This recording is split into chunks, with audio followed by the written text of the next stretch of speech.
여러분 혹시 혼밥, 혼술 들어보셨죠? 어떤 내용인지 혹시 아시죠? 혼자 먹는 밥, 혼자 먹는 술, 뭐 그렇죠. 혼영은 혹시 아십니까? 혼영? 뭐 같아요? 혼영은? 혼자 뭐 하는 것 같습니까? 영화 보는 사람을 혼영이라고 하고요. 혼공은 알겠죠? 혼공. 혼자 공부하는 사람이고요. 혼행은 진짜 가십니까? 혼행? 혼자 여행하는 사람 혼행이라고 합니다. 근데 신조어들이 시대를 반영하는 것 같아요. 그러니까 대한민국의 1인 가구의 수가 전체의 약 27%라고 합니다. 그러니까는 4명 중에 1명은 혼자 사는 사람들인 거예요.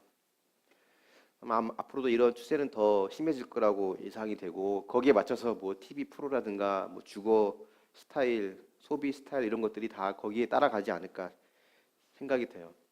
그러니까 혼자만의 여유를 더 선호하는 분위기라는 거죠. 근데 이런 혼자만의 여유를 더 좋아하는 분위기 속에서도 사실 그 어느 때보다 공동체를 향한 갈망이 더 크다고 합니다. 그러니까 자유롭고 싶은 욕구와 욕망이 있는 동시에 또 어딘가에 소속되고 싶은 욕구와 욕망이 동시에 있는 거예요. 그러니까 이게 왜 그러냐면 하나님의 속성 중에 하나가 공동체거든요. 성부, 성자, 성령 이 삼위일체 하나님이 그 존재 자체가 공동체로 존재하시기 때문에 그 하나님의 형상으로 지음받은 우리 역시도 공동체의 속성을 늘 지니고 있다는 겁니다.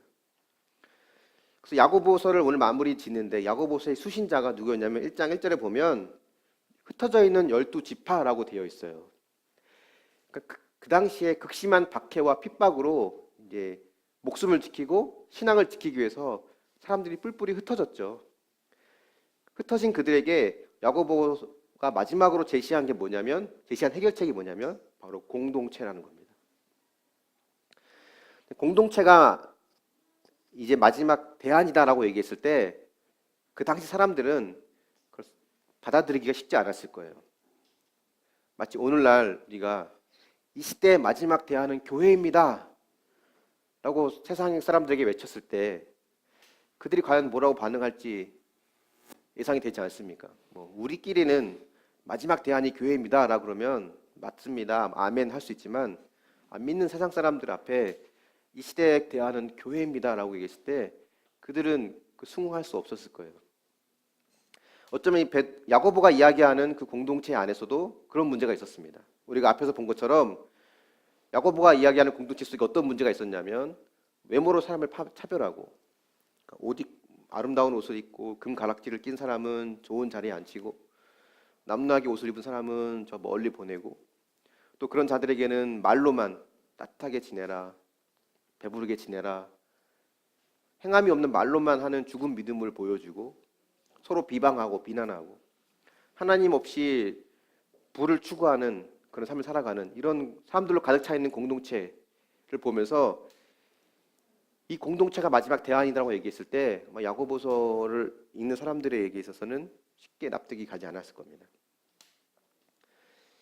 그래서 오늘 제목도 그렇지만 이 야고보 말씀 속에도 서로 고백하라, 서로 기도하라라는 이야기를 하면서 이 공동체가 우리를 살리는 길이라는 것을 다시 한번 이야기해요. 저도 목회를 하면서 가장 많이 듣던 말 중에 하나가 뭐냐면 목사님 공동체에 상처받았어요 라는 말을 제일 많이 들었거든요. 근데 공동체에서 받은 상처는요 공동체를 통해서 치유될 수 있어요. 내가 하나님 앞에 예배를 드릴 때 하나님 내게 은혜를 주시고 말씀을 통해 볼 때 깨달음을 주시고 기도하면 응답해 주시고 이런 하나님과 나와의 관계에서도 치유와 회복이 일어나지만 공동체를 통한 회복 또 복음이 주는 우리에게 주시는 은혜 중에 하나라는 겁니다. 그래서 오늘 그 부분을 함께 좀 살펴보길 원하는데요.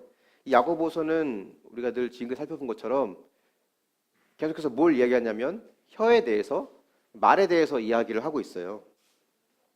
오늘 12절도 그것으로 시작을 합니다. 12절 말씀 한번 같이 읽어보겠습니다. 내 형제들아 무엇보다도 맹세하지 말지니 하늘로나 땅으로나 아무 다른 곳으로도 맹세하지 말고 오직 너희가 그렇다고 하는 것은 그렇다고 하고 아니라고 생각하는 것은 아니라 하여 정죄받음을 면하라. 갑자기 맹세하지 말라라는 말을 시작해요. 이 맹세하지 말라는 말은 야고보 혼자만의 생각은 아닙니다. 예수님도 이와 같은 말씀을 하셨어요. 마태복음 5장에 보면 너에게 이르노니 도무지 맹세하지 말라. 하늘로도 하지 말라. 이는 하나님의 보좌임이요. 땅으로도 하지 말라. 이는 하나님의 발등상임이요. 예루살렘으로도 하지 말라. 이는 큰 임금의 성임이요. 내 머리로도 하지 말라. 이는 내가 한터럭도 희고 검게 할 수 없음이라. 오직 너희 말은 옳다 옳다 아니라 아니라 하라. 이에서 지나는 것은 악으로부터 나느니라 라고 이야기했죠. 이 5장 12절의 말씀과 매우 유사한 내용입니다. 그러니까 혀에 대해서 계속해서 이제 경고의 말씀을 주고 있고 말에 대해서 경고의 말씀을 주고 있는데 오늘은 이제 비방에 대해 비방 비난에 이어서 맹세에 대해서 이제 이야기를 합니다. 야고보는 단순히 맹세를 조심해서 해라, 지혜롭게 해라 라는 차원이 아니라 맹세 자체를 금지하고 있는 거예요. 하지 말라라는 겁니다. 야고보가 말하는 의도는 믿는 사람이라면 맹세가 필요하지 않을 정도로 말에 있어서는 온전한 삶을 살아야 된다라는 걸 이야기하는 거거든요. 예수님도 그렇고 야고보도 그렇고 맹세를 금했을 때 그 이유는요. 일반적으로 보통 사람들이 맹세를 할 때는 자신들의 진실성이 부족하다는 것을 가리기 위해서 그 맹세를 이용합니다. 또 맹세의 대부분은 하나님의 뜻을 기다리고 인내하는 것보다는 하나님과의 흥정을 통해서 성급한 마음으로 나오는 그런 맹세가 대부분이기 때문에 이 맹세 자체는 믿음의 모습과는 반대의 모습이에요. 불신앙의 모습이라는 거죠. 그래서 믿음의 사람들은 적어도 믿는 사람이라고 한다면 자신의 말에 무게감을 주기 위해서 신뢰감을 주기 위해서 맹세를 사용할 필요가 없는 삶을 살아야 한다는 겁니다. 야고보는 계속해서 고난 가운데 인내할 것을 이야기하잖아요. 지난주에도 야고보는 인내하라고 하면서 언제까지 인내하냐면 주께서 강림하시기까지 인내하라고 하거든요. 근데 맹세는 그것과 반대되는 행동이었어요. 그래서 맹세는 불신앙의 대표적인 모습이고 믿음이 없다는 것을 보여주는 하나의 모습이라는 겁니다. 그렇다면 믿음이 있는 모습은 어떤 모습일까? 믿음이 있는 모습은 바로 기도의 모습이라는 거예요. 13절부터 그래서 야고보는 기도에 대해서 이야기하기 시작합니다. 하지만 우리는 성경에서 볼 때 인간의 맹세가 얼마나 부질없는 것인지 우리는 성경을 통해서 알 수 있고 또 우리 경험을 통해서도 알잖아요. 우리가 수없이 결심하고 결단하고 맹세해보지만 제대로 된 적 없는 것 같아요. 왜냐하면 그 맹세의 대부분은 자기 확신을 근거로 하는 맹세가 대부분인데 사실 우리의 인생이 야고보서가 4장에도 얘기한 것처럼 잠깐 보이다 없어지는 안개인데 우리가 무엇을 믿고 뭘 확신하고 무엇을 맹세할 수 있겠습니까? 맹세라고 하는 뜻이 거룩한 대상을 뭔가 굳게 잡는다는 뜻인데 우리 하나님을 굳게 잡아야 되는데 때로는 우리가 내 열등감과 분노 때문에 나를 잡고 또 다른 나를 또 다른 피조물을 걸고 맹세하는 그런 헛 맹세를 우리 참 많이 합니다. 대표적인 사람 베드로를 들 수 있죠. 내가 죽을 때까지 예수님 버리지 않겠다고 예수님 죽는 데까지 따라가겠다고 장담하고 맹세도 했지만 그런 주님을 저주하면서까지 3번이나 부인했습니다. 그래서 12절에 보면 오늘 말씀 12절에 보면 우리가 할 말은 그렇다고 생각하는 것은 그렇다 아니라고 생각하는 것은 아니다. 쉽게 말하면 yes 혹은 no 이것만 하면 된다는 거예요. yes 혹은 no. 여기서 몇 가지 더 추가하면 thank you 혹은 sorry 이런 부분까지 우리가 추가할 수 있겠죠. 그래서 우리의 할 말은 이 4가지만 잘하면 될 것 같아요. 할 수 있을 땐 yes, 못하겠다면 no, 고마우면 thank you, 미안하면 sorry. 이 4가지 말을 자기 수준에 맞게 잘 구사하는 게 그 온전한 언어 생활, 온전한 말을 하는 삶의 모습이라는 거예요. 예수님도 그렇게 말씀하셨거든요. 아까 봤던 마태복음 5장에서도 너희 말은 옳다 옳다 아니면 아니다 아니다 이것만 하라는 거예요. 여기서 지나가는 것은 여기서 이보다 더 지나는 것은 악으로부터 나느니라라고 말씀하셨습니다. 그럼 여러분의 언어 생활은 어떤가요? yes, no, thank you, sorry 이 4가지 중에 제일 안 되는 말은 제일 하기 힘든 말은 어떤 말입니까? 그 이유는 뭐라고 생각하시나요? 그러니까 인내가 필요한 고난 속에서 부적절한 언어의 반응이 맹세라고 한다면 이제는 긍정적인 언어의 반응을 보는데 그게 뭐냐면 바로 기도라는 거예요. 13절 한번 같이 볼게요. 시작. 너희 중에 고난당하는 자가 있느냐? 그는 기도할 것이요. 즐거워하는 자가 있느냐? 그는 찬송할지니라. 고난당한 자에게 기억해야 될 것은 뭐냐면 바로 기도의 능력이라는 겁니다. 믿음의 사람이라면, 적어도 믿음의 사람이라면 맹세를 통해서 어려움을 해결하는 것이 아니라 기도의 자세로, 기도의 마음으로 돌아가야 한다는 거죠. 그래서 그 가운데 있는 하나님의 뜻을 발견하고 그걸 찾기 위해서 서로 함께 기도하고 간구하라는 거예요. 성도의 삶에는 우연은 없습니다. 성도의 삶뿐만 아니라 이 세상의 모든 사건 속에는 우연은 없습니다. 모든 고난에는 하나님의 선하신 뜻이 있는 거예요. 우리가 그걸 믿기 때문에 기도하는 거죠. 13절 말씀 보면 고난당하는 자는 기도하고 즐거워하는 자는 찬송하라고 하는데, 이 말씀은 좋은 환경이든 나쁜 환경이든 어떤 환경에서든지 기도하라는 뜻이에요. 이 고난과 즐거움이 반대말로 쓰여진 게 아닙니다. 고난과 즐거움 모두가 하나님의 선하심을 경험하는 과정이 되는 겁니다. 내가 기대했던 것과 다르게 하나님께서 인도하실 때는 그것이 내게 고난으로 느껴지는 것이고, 내가 기대했던 것과 같은 방법으로 하나님 인도하실 때는 그것이 즐거움이 되는 것입니다. 그렇기 때문에 우리의 반응은 앞에서 얘기했던 것처럼 허탄한 자랑이나 또 서로에게 향한 비방과 비난이 아니라 기도하고 찬송하며 감사하는 삶이 우리 가운데 있어야 한다는 거예요. 여러분, 오해는 하지 마십시오. 이것이 곧 슬픈 일을 겪을 때, 괴로운 일을 겪을 때 괴로워하지 말라, 슬퍼하지 말라, 그런 말을 하는 게 아니에요. 힘들고 어려운 일을 만나면 괴로워해야 됩니다. 슬픔의 시간을 거쳐야 돼요. 그걸 억누르라고 하는 게 성경의 메시지가 아니에요. 속은 타들어가고 속은 미쳐 죽을 것 같은데 겉으로 웃는 게 성경이 말하는 게 아니에요. 힘들고 힘들다 말하고 괴로워하는 것을 성경은 죄라고 말하지 않습니다. 그것은 우리의 자연스러운 반응이에요. 억누르라고 말하지 않아요.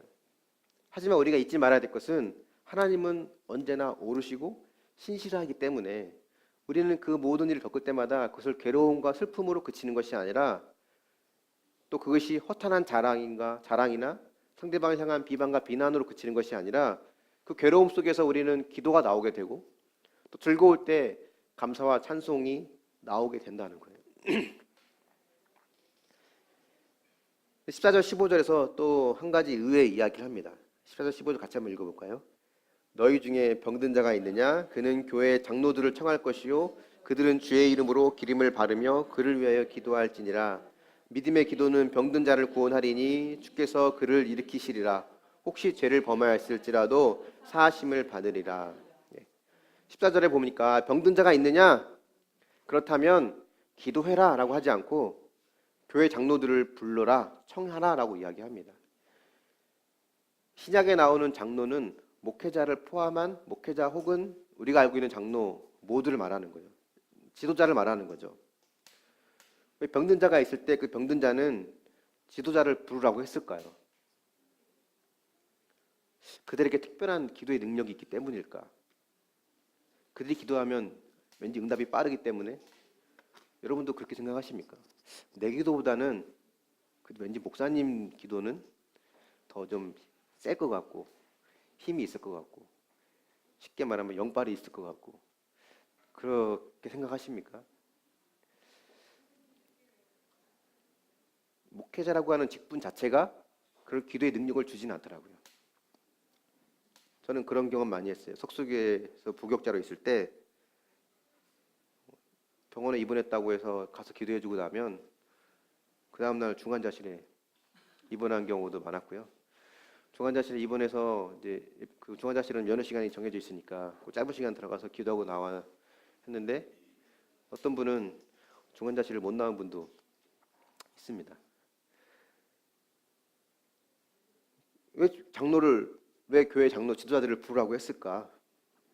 그들에게 특별한 능력이 있기 때문이 아니라 그들이 교회를 대표하기 때문이에요. 그래서 그들의 기도는 전체 회중의 기도, 공동체의 기도를 나타내기 때문에 그렇습니다. 병든 자가 있느냐? 혼자 기도하지 말고 같이 기도하라는 거예요. 공동체와 함께 기도하는 겁니다. 마가복음 2장에 보면 한 중풍병자가 나와요. 병고침을 받습니다. 특이한 것은 이 중풍병자의 믿음으로 병이 나은 것이 아니었어요. 이 중풍병자를 데리고 온 친구들의 믿음으로 병이 났습니다. 이 친구들이 예수님께 이 중풍병자를 데리고 나왔는데 심상치에 데리고 왔죠. 데리고 왔는데 사람들이 너무 많으니까 도저히 접근할 수가 없어서 이들이 택한 방법은 지붕 위에서 지붕을 뜯어내고 거기로 침상채 친구를 내리는 거였어요. 그 모습을 본 예수님께서 이 중풍병자의 죄가 사하여졌다라고 말씀하시면서 육체적으로도 병이 나았음을 선포하시죠. 병자를 위한 기도의 경우, 이 병자라고 하는 것은 몸이 아픈 것만 말하지 않습니다. 몸이 아픈 것과 함께 마음이 아픈 사람을 말하는데, 한 사람이 아플 때 공동체라면, 건강한 공동체라면 그것은 모두의 아픔이 돼요. 그래서 자연스럽게 공동체의 모두의 기도가 됩니다. 공동체는 한 몸이잖아요. 성경에서 계속 교회는 한 몸이다, 공동체는 한 몸이다라고 이야기하거든요. 그렇기 때문에 정말 한 몸이라면 한 사람이 아프면 다 같이 아프기 마련이에요. 그렇기 때문에 여러분이 아프면, 몸이 아프든 마음이 아프든 어떤 일을 겪든 아프면 언제든 공동체에 기도를 요청하십시오. 또 누군가의 아픔을 여러분이 보거나 듣게 되면 그걸 나의 아픔으로 여기고 같은 마음으로 기도해 주십시오. 그것이 살아있는 공동체의 모습이에요.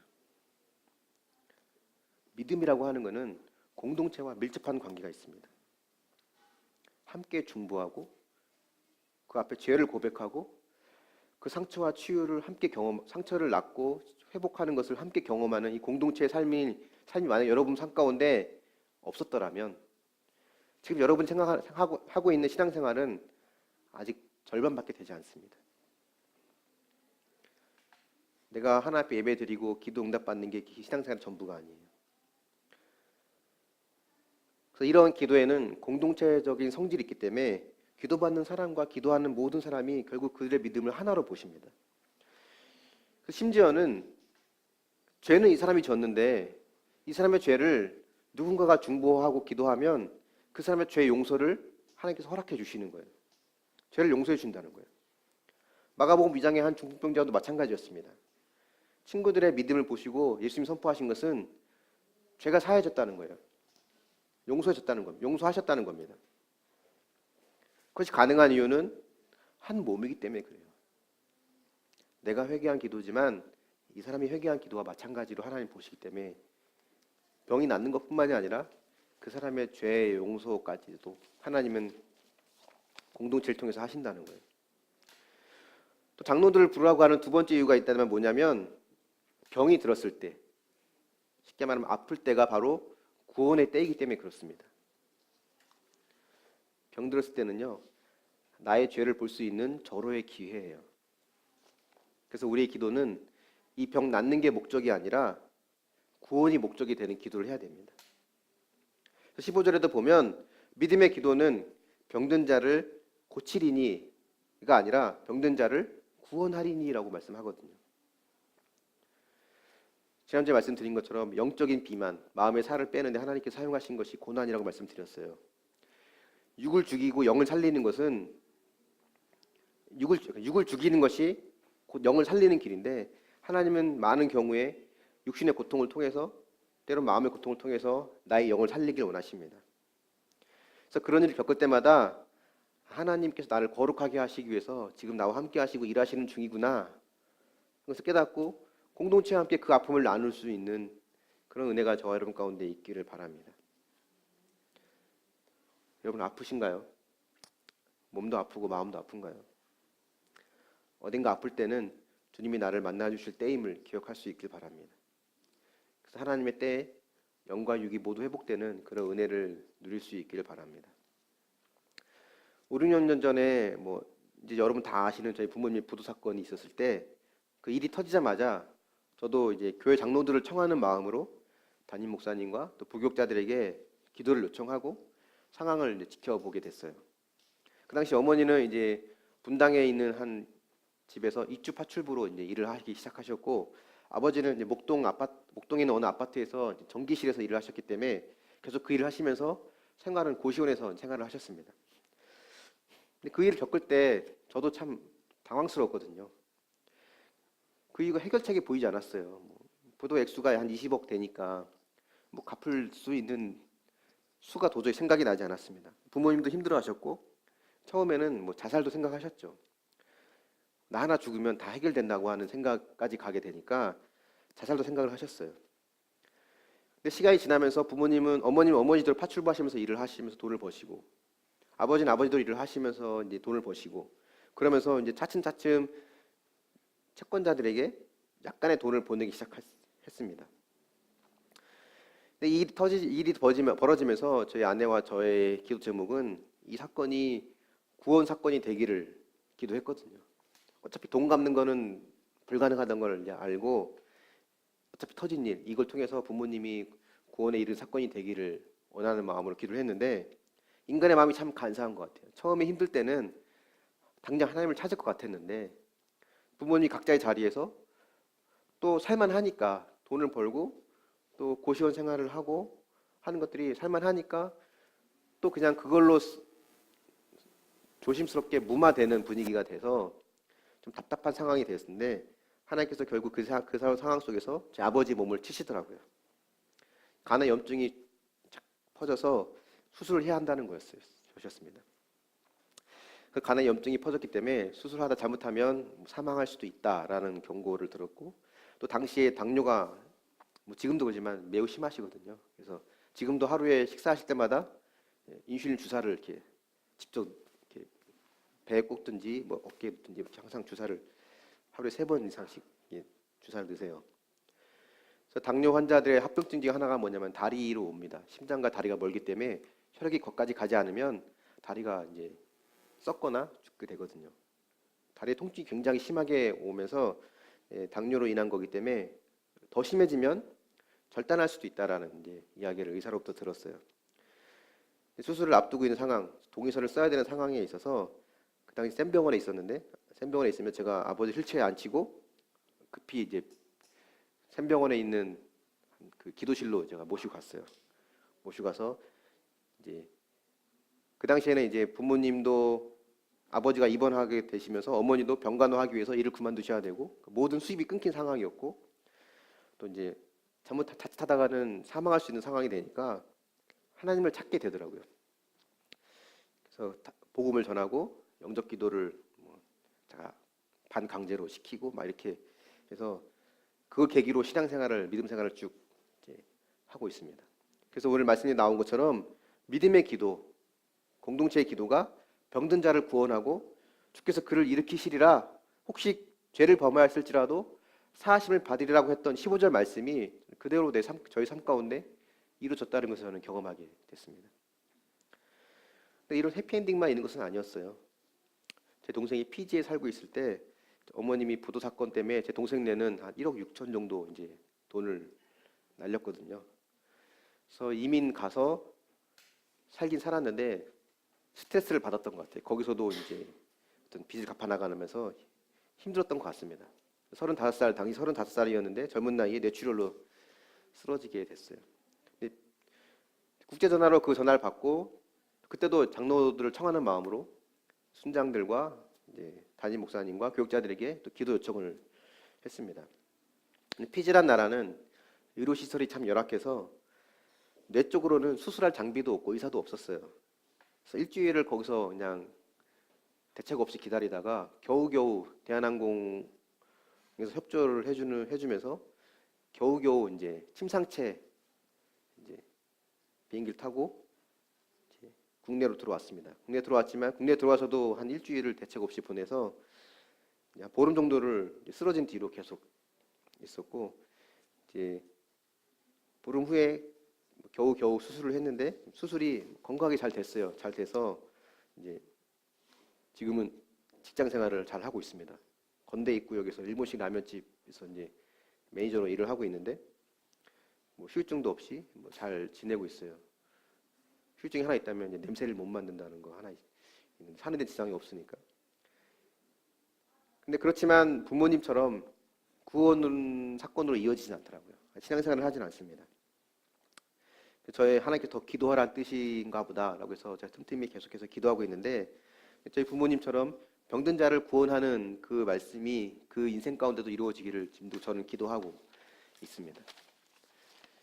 그 야보가 병든 자가 있느냐, 교회에서의 장로들을 청하고 또 그들은 주의 이름으로 기름을 바르며 그를 위해 기도하라 하는 이야기는 열심히 기도하면 병이 낫는다, 지금 그 얘기를 하는 게 아니에요.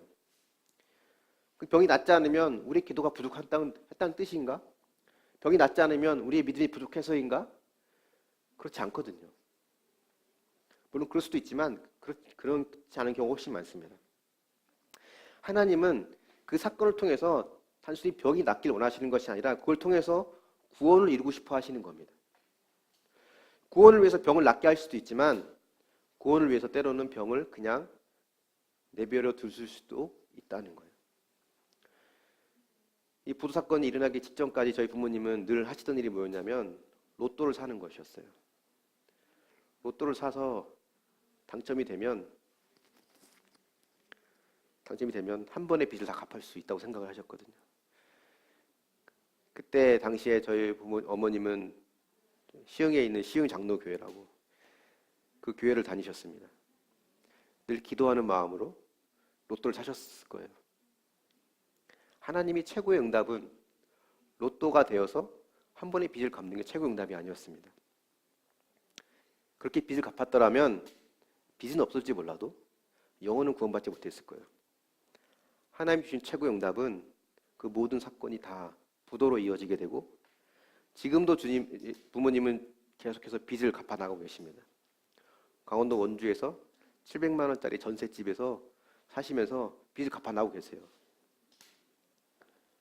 하나님의 최고의 응답은 부도를 통해서 어려움을 겪고 좁은 집에서 두 분이 사시면서 평생 빚을 갚아나가는 삶이 주신 것이 최고의 응답이었습니다. 그것이 구원을 위해 필요했기 때문에 하나님 주신 것이었고 저 역시도 그런 부도를 주시고 그런 어려움의 사건을 주신 하나님께 저는 늘 감사하는 마음을 갖고 있습니다.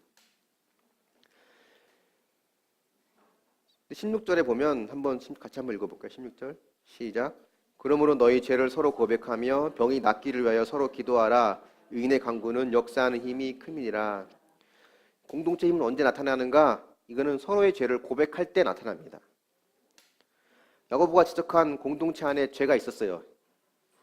이 당시에 많은 죄들이 있었죠. 서로 비방하고 외모로 차별하고 허탄한 자랑을 하고 하나님 없이 돈을 추구하고 이런 죄들이 있었습니다. 그렇기 때문에 야고보가 한 말은 한 개인이 몸 전체에게 죄를 지었다면 장로들을 통해서 그 죄를 몸 전체에게 고백하고 공동체의 화합과 평화를 다시 이루어가는 것이 합당하다라고 하는 것을 이야기하는 겁니다. 그래서 몸 전체를 대표한 장로들에게 먼저 죄를 고백하고 또 그들을 통해서 함께 공동체 안에서 회복이 이루어가는 것을 이야기하죠. 하지만 그것만 말하는 것이 아닙니다. 그렇다면 개인적인 죄는 고백하지 않아도 되나? 그렇지 않다는 거예요. 죄는 하나님께 기도하며 용서를 받아요. 하지만 죄를 끊어내지는 못합니다. 회개해도 또 죄를 짓는 게 우리의 모습이거든요. 죄는 공동체 안에 고백할 때 힘을 잃게 돼요. 어둠은 빛 가운데 있을 때 사라지게 되는 것처럼 빛 대신 공동체 안에, 빛 대신 주님이 함께 하시는 공동체 안에 나의 연약함을 오픈할 때 그 죄는 힘을 잃게 됩니다. 우리는 참 그동안 가면 쓰는데 익숙하게 살아왔어요. 힘들지 않은 척, 아프지 않은 척, 거룩한 척. 그런 삶을 살아가는데 참 익숙해 있습니다.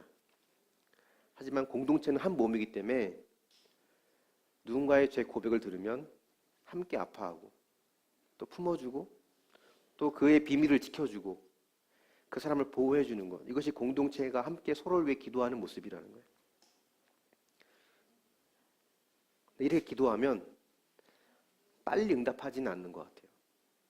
그런 공동체의 기도에 필요한 것은 뭐냐면 바로 인내입니다. 기다림이라는 거예요. 한 사람이 아파서 그 사람에서 기도할 때 빠르게 회복되고 빨리 변화되면 참 좋겠지만, 물론 그렇게도 하시지만 하나님은 우리에게 기다림을 요구하십니다. 17절에 나오는 엘리야가 그런 기도의 대표적인 사람이에요. 17절을 보면 엘리야는 우리와 성정이 같은 사람이로되 그가 비가 오지 않기를 간절히 기도한 즉 3년 6개월 동안 땅에 비가 오지 아니하고 다시 기도하니 하늘이 비를 주고 땅이 열매를 맺었느니라 라고 하거든요. 기도의 모델로 엘리야를 썼다면, 저 같았으면, 제가 야고보라면 이 내용을 쓸 때 기도 응답의 모델로 엘리야를 쓴다고 한다면 어떤 스토리를 쓸 거냐면, 저 같으면 갈멜산에서 내린 불, 그 이야기를 쓸 것 같아요. 기도했을 때 불이 확 내리는 기도 응답. 근데 야고보는 그걸 쓰지 않고 비가 안 오다가 비가 오는 그 내용을 씁니다. 어떻게 비가 오기 시작했는지 여러분 그 배경을 아시죠? 열왕기상에 보면 엘리야가 엎드려 기도합니다. 갈멜산 사건이 일어난 이후에 엎드려 비가 오기를 기도하죠. 사환을 보내요. 저 멀리 구름이 있는가 보고 오라고. 한번 보고 오고 구름이 아직 없습니다라고 하니까 또 엎드려 기도하고 또 보내고 몇 번 보냈냐면 7번을 보냅니다. 7번을 보냈다는 이야기는 한 번, 두 번, 세서 7번째 비가 왔다는 이야기가 아니라 7이라는 숫자는 완전 숫자거든요. 몇 번 다녀왔는지 모르는 거예요. 수십 번 갔다 왔는지 수백 번 갔다 왔는지 모르는 겁니다. 하지만 비가 올 때까지 인내했다는 걸 이야기하는 거예요. 끝까지 인내하고 기다리며 기도했다는 뜻이죠. 그 엘리야도 결국 우리와 같은 사람인데 그에게 있던 능력은 뭐였냐면 인내와 기다림이었다는 겁니다. 그래서 우리가 할 일은 뭐냐면 구원을 위해 비가 오기를 기도할지 혹은 비가 오지 않기를 기도할지 우리는 그냥 분별하고 또 그 응답이 이루어지기를 기도하면서 기다리는 게 우리 할 일인 것 같아요. 여러분은 어떻습니까? 지금 구원을 위해서 엘리야처럼 비가 오지 않기를 기도해야 할 것은 어떤 것이 있나요? 여러분의 죄의 고백을 주저하게 만드는 것이 있습니까? 주저하게 만드는 때가 있습니까? 그 이유는 무엇인가요? 마지막 19절, 20절 한번 같이 읽어보겠습니다. 19절, 20절. 시작. 내 형제들아 너희 중에 미혹되어 진리를 떠난 자를 누가 돌아서게 하면 너희가 알 것은 죄인을 미혹된 길에서 돌아서게 하는 자가 그의 영혼을 사망에서 구원할 것이며 허다한 죄를 덮을 것임이니라. 야고보서를 마지막으로 하면서 작별 인사를 하지 않고 야고보가 또 한 가지 당부를 합니다. 진리에서 떠난 미혹된 자를 돌아서게 하라는 거예요. 지금까지는 혀의 잘못된 사용에 대해서 쭉 야고보가 경고를 해왔거든요. 비방하고 잘못된 것을 구하고 비난하고 허탄한 자랑을 하고 이런 것을 경고했다면 이제 마지막에 와서는 이 혀를 올바르게 사용하는 것을 이야기합니다. 기도하는 것과 또 진리에 떠난 자를 돌이키게 하는 거죠. 진리에 떠난 자라고 하는 것이 단순히 교회를 떠나서 이단으로 간 사람, 그 사람들만 말하는 게 아니에요. 오늘날 교회 안에도 이 진리를 떠난 사람들이 참 많이 있습니다. 어쩌면 저와 여러분도 수없이 진리를 떠나는 자들이기도 해요. 때론 우리에게 돈이, 외모가, 결혼이, 성공이 복음이 되어서 그 복음을 따라가는 삶을 살아가는 삶 때 우리는 진리를 벗어난 삶을 살아가게 됩니다. 그래서 그 진리를 벗어난 자를 돌아오게 할 수 있으려면 가장 먼저 필요한 게 건강한 공동체가 있어야 되는 거예요. 돌아올 공동체가 있어야 하는 거죠. 그래서 우리의 눈은 우리끼리 좋은 우리 안에 있는 사람을 향해 있는 것이 아니라 공동체 밖에 있는 자를 향할 수 있어야 되는 거예요. 정말 힘든 사람은 어떤 자인지 아십니까? 병들어서 장로를 부를 수 있는 사람은 힘든 자가 아니에요. 부를 장로도 없는 사람이 힘든 자들입니다. 석수교회 있을 때 담임 목사님이 늘 그런 얘기 하셨거든요. 목사님한테 신방을 요청하는 사람들은 솔직히 신방 안 가도 된다고 그러셨어요. 그 사람들은 그래도 적어도 신방을 요청할 정도의 수준이면 혼자 그래도 믿음으로 이겨낼 수 있는 사람들이다. 교회 안에는 목사님 신방 와주세요라는 말조차 못하는 사람들이 부지기수로 있는데 그 사람들을 찾아내라. 그 사람들을 만나라. 그게 말씀이었거든요. 우리의 사명은 우리가 먼저 복음으로 살면서 건강한 공동체를 이루고 또 그 가운데서 공동체를 떠난 자들을 우리가 찾아내서 그들을 주님께 인도해 가는 것이 우리의 사명입니다. 야고보가 말하는 것은 그걸로 결론을 맺고 있는 거예요. 고난과 핍박으로 흩어져 있는 그들에게 공동체를 이루어서 공동체 밖에 있는 자들을 찾아서 그들과 함께 그들을 주님께 인도하라는 것이 야고보의 마지막 당부입니다. 말씀의 결론을 맺을게요. 건강한 공동체는 우리 모두의 희생이 있을 때 가능합니다. 그 공동체는 예수님의 피와 예수님의 찢긴 몸으로 이루어졌어요.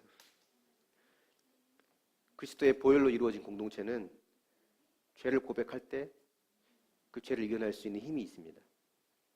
저 역시도 방황하고 인터넷과 음란물에 중독되어 있을 때 공동체 앞에 나의 연약함을 오픈했을 때 그 어두움을 저는 이겨낼 수 있었던 것 같아요. 어둠은 빛 가운데에 내놓을 때 사라집니다. 우리가 그런 공동체를 만들어가고 또 그런 공동체를 경험해가고 또 그런 공동체로 사람들을 하나님께 인도해 갈 수 있는 저 여러분이 되어서 복음의 능력을 하나님과 나와의 관계뿐만이 아니라 함께 우리 안에서 경험하고 누리며 살아갈 수 있는 그런 역사가 있기를 예수님의 이름으로 축원합니다.